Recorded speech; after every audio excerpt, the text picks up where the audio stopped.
ज्वारीचं धिरडं बनवण्यासाठी आधी कांद्याची भाजी करून घेतली। त्यामध्ये 2 चमचे तेल टाकलं, जिरे, मोहरी, लसूण लाल झालं की कढीपत्ता, भरपूर असं चिरून घेतलेला कांद्याला छान असं परतून घ्यायचं। त्यामध्ये थोडंसं मीठ घालून थोडं वाफवून घ्यायचं। चवीपुरतं मीठ घालायचं।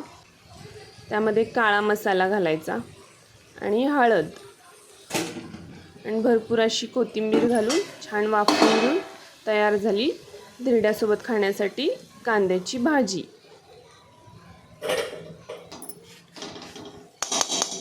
धिरडं बनवण्यासाठी 2 वाट्या मी ज्वारीचं पीठ घेतलंय। त्यामध्ये अर्धी वाटी डाळीचं पीठ आणि 2 चमचे मी गव्हाचं पीठ घेतलंय।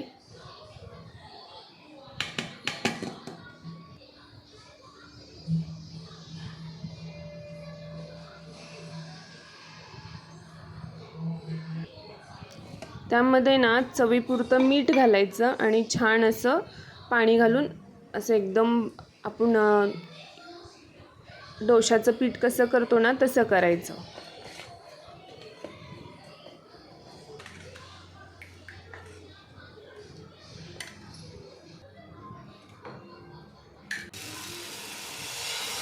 छान असं तव्यावरती सगळीकडे हे करायचं आणि प्रत्येक वेळेस तेल लावायचं।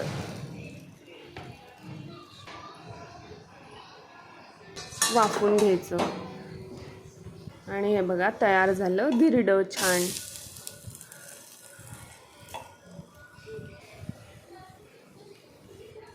मस्त असं धिरडं तयार झालं। कांद्याची भाजी, धिरडं आणि दूध एकदम मस्त पौष्टिक।